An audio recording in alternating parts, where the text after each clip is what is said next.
네, 안녕하세요. 염승환 이사입니다. 자, 이제 함께 배우기 바로 시작도 해볼게요. 대안이 없는 독보적 IT 기술 기업 파트 2. 그래서 오늘 여러분들이 보시는 시간은 8월 16일이고 제가 촬영하는 시간은 8월 14일입니다. 자, 그래서 또 이어서 말씀드리면 이제 저는 요즘에 데이터 센터에 완전 꽂혔어요. 꽂혔는데 데이터 센터 이거 좀 잘 안 보이시죠? 그래서 일단 제 얼굴을 잠깐 좀 없애겠습니다. 그래서 AI와 지금 데이터 센터에 미친 미국이다. 이렇게 제목을 잡아봤는데 데이터 센터 이게 지출이 지금 많이 보셨죠? 여기 아마존, 마이크로소프트, 구글, 메타고 그다음에 XAI, 오픈 AI, 스타게이트 프로젝트, 애플, 테슬라. 여기가 엄청나요. 그러니까 빅테크 4 말고도 나머지 이 데이터 센터 지출 보세요. 그러니까 이게 아직 피크아웃은 아닌 거죠. 여기까지 이어집니다. 28년까지. 연평균 20%. 그리고 국가 단위로 하는 소불이네. 이건 우리나라도 하죠. 그래서 이번에 이재명 대통령도 뭐라고 했냐면 AI, 그러니까 그 데이터 센터를 SOC라 그랬어요. SOC가 뭐죠? 그 인프라라, 우리 이제 보통 이제 인프라라고 많이 부르죠. 그래서 도로, 교량, 뭐 이런 것들. 그것처럼 데이터 센터도 그렇게 하겠다는 거예요. 근데 우리만 그럽니까? 미국도. 트럼프가 이번에 AI 정책 연설 내용 한번 보시면 AI 경쟁에서 반드시 미국이 이겨야 된다. 그리고 지금 우리는 세상을 한근기로 이끌고 있다. 이 오픈 AI, 구글, 메타 이런 기업들이 미국을 이끌고 있고 여러분이 함께하면 미국 근로자들이 건설하고 미국 에너지로 움직이면 미국 기술로 작동하고 미국 인공지능으로 발전할 거다. 이런 황금 시대가 계속 이끌어 갈 거다. 그래서 미국 내에 공장이 있는 게 너무 중요하고 데이터 센터에 있는 게 중요하다. 그 중심에 AI가 있다. 이렇게 좀 언급을 했습니다. 빅테크4가 자본 지출하는 게 분기당 140조 원이고요. 24년 유럽 국방비를 능가했다는 얘기가 있고 그 다음에 자본 지출, 메타, 구글, 마이크로소프트, 아마존 어마어마하죠. 그 다음에 매출 대비 자본 지출, 메타, 마이크로소프트가 엄청나게 지출해요. 이제 매출액 대비해서. 이 밑에 구글, 애플은 못했죠. 근데 애플 안 할까요? 애플도 따라올 것 같고. 그리고 이건 이제 메리츠 증권의 자료인데 자본 지출 증가율이 원래 작년에 여기 보시면 53.4 보이시죠? 원래 올해는 48.8로 예상했어요. 여기. 근데 어떻게 됐죠? 58.8로 바뀌었어요. 더 올라가 버렸어요. 미쳤죠 진짜. 58.8로. 이러니 뭐 엔비디아가 또 더 올라갔던 거죠. 그러니까 이런 이제 AI와 데이터 센터 이쪽에 대해서 아직은 의심할 필요는 없다.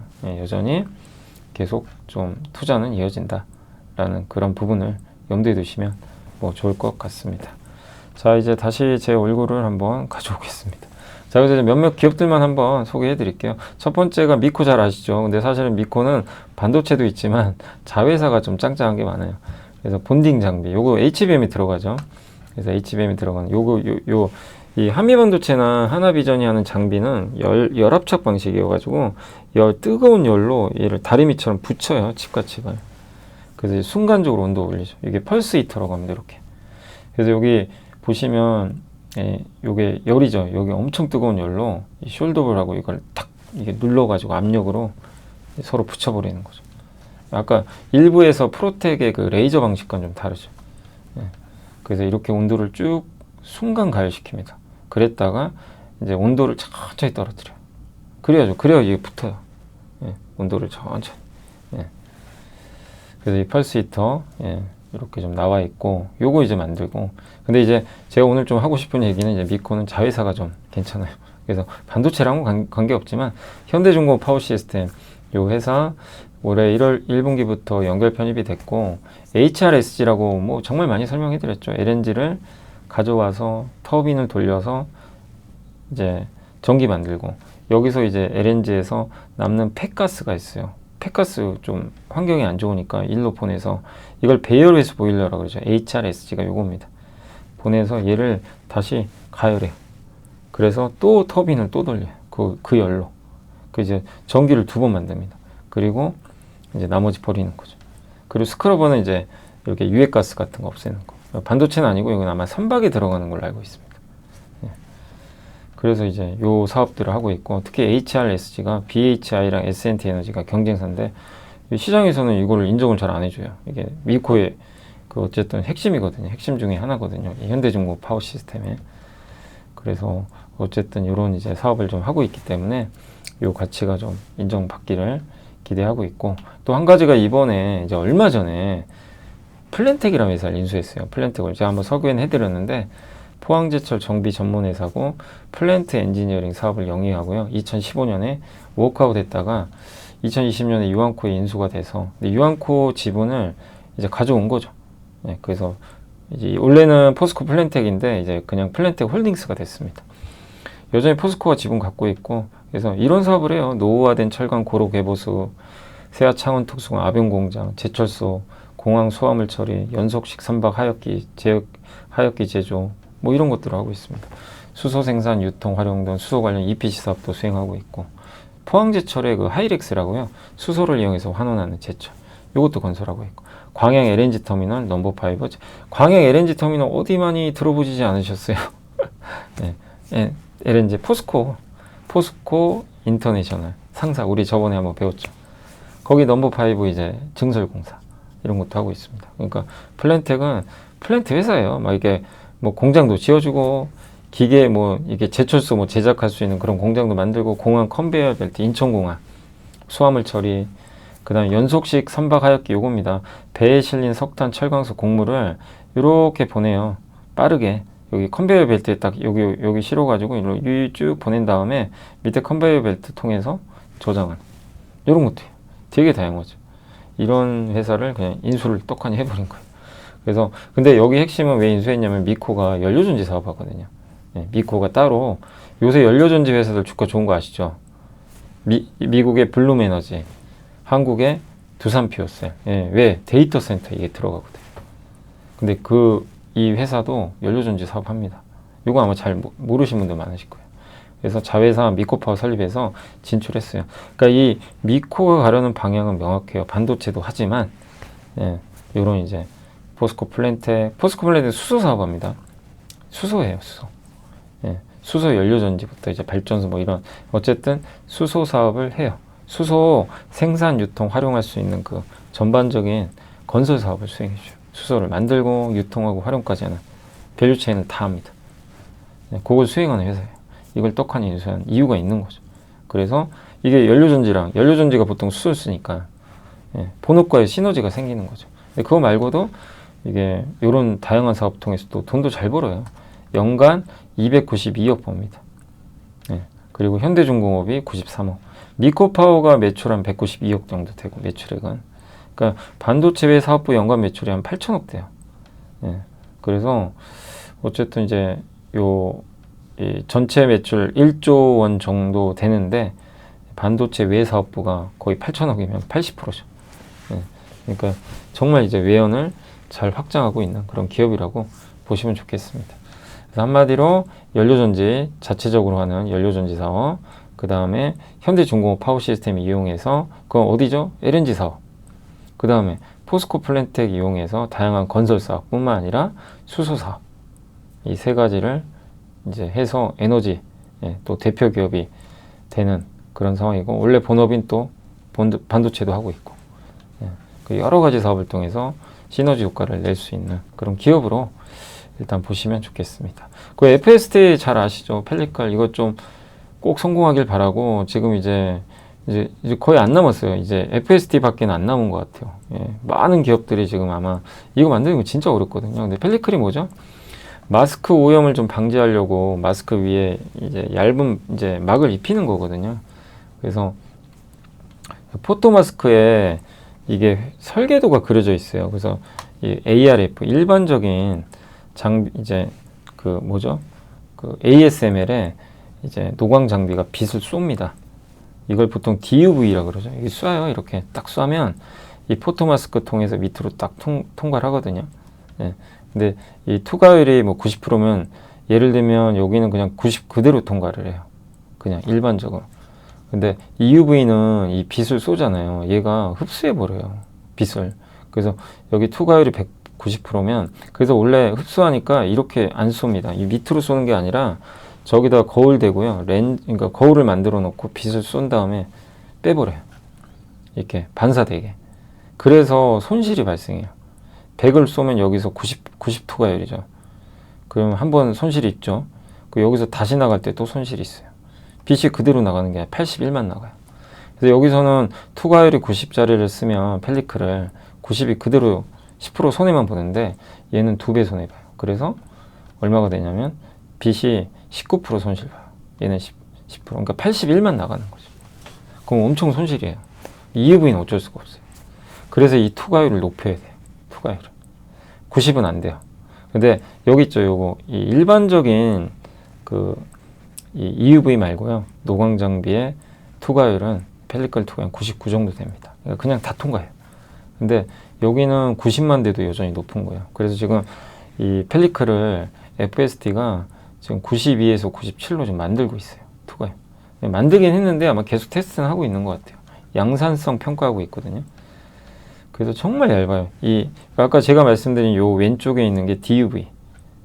불소 수지료고 좀 두께는 좀 두꺼워요. 근데 EUV는 엄청 얇고 정말 이제 내구성도 좋아야 되고 70배 비싸요. 가격이 요거 대비. 현재 미쓰이 화학이 독과점인데 투과율이 낮아요. 그래서 이걸 깨려고 FST가 외롭게 지금 이제 거의 국내에서는 유일하게 연구개발 지속하고 있다. 이런 내용도 있더라고요.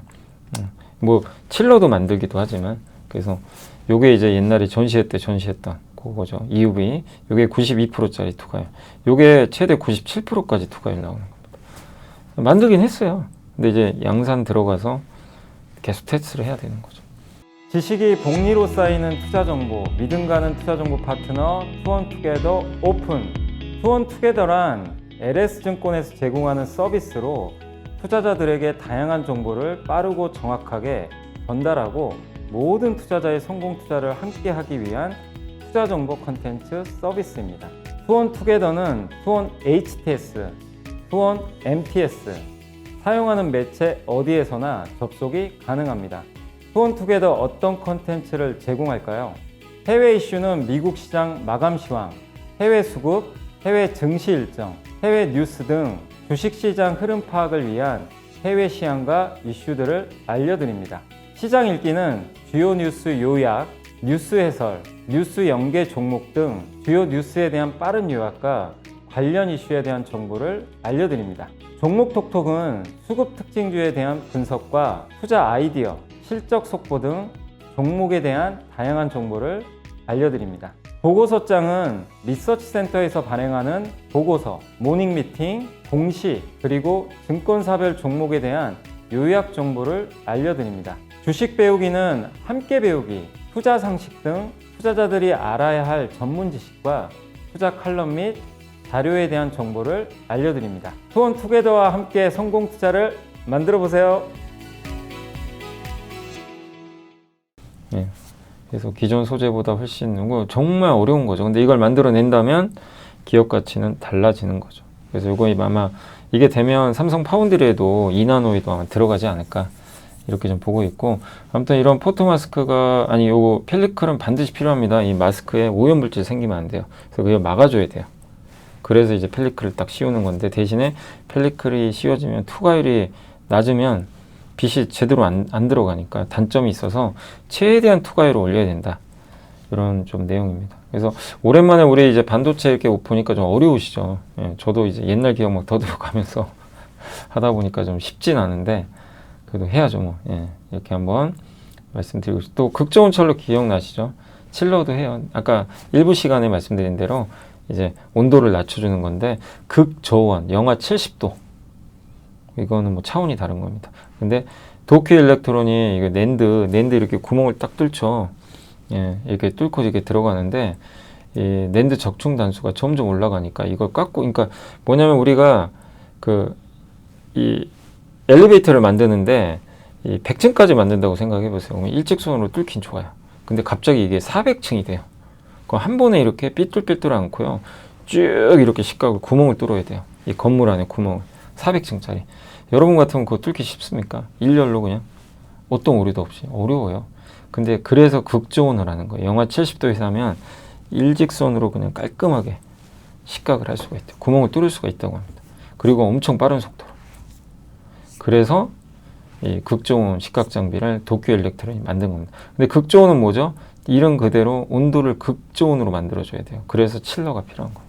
그래서 이 도쿄 일렉트론과 FST가 이걸 같이 준비한 걸로 알려져 있죠. 그래서 그 결과물이 어쨌든 나오긴 했는데 내년부터 본격적으로 채택되지 않겠냐 이렇게 좀 생각하고 있습니다. 그래서 이것도 극점 칠러 쪽에서 경쟁력이 있으니까 한번 우리가 주목할 필요 있고, 그다음 테스가 GP라고 건식 방식의 이제 식각이에요. 요거 이 21년도에 삼성의 파운드리 쪽으로 품질 테스트는 아마 통과한 걸로 기대를 그때 알려져 있고, 그래서 건식입니다. 그러니까 우리가 세정이라 그러죠. 예. 세정은 뭐죠? 이 찌꺼기 없애는 거, 예. 씻어내는 거. 습식은 뭐죠? 물 같은 걸로 예를 들면 용액으로 찌꺼기 없애는 건데, 습식 세정은 우리가 오염원이 여기 있잖아요. 밑에. 그럼 어떻게 돼? 습식 세정이 여기밖에 안 가요. 이거 어떡합니까? 이 밑에 있는 것도 없애야 되는데. 그래서 건식으로 하는 거예요. 가스로. 가스를 넣어가지고 요 밑에 있는 것까지 깔끔하게. 그래서 요게 좀 필요한 거죠.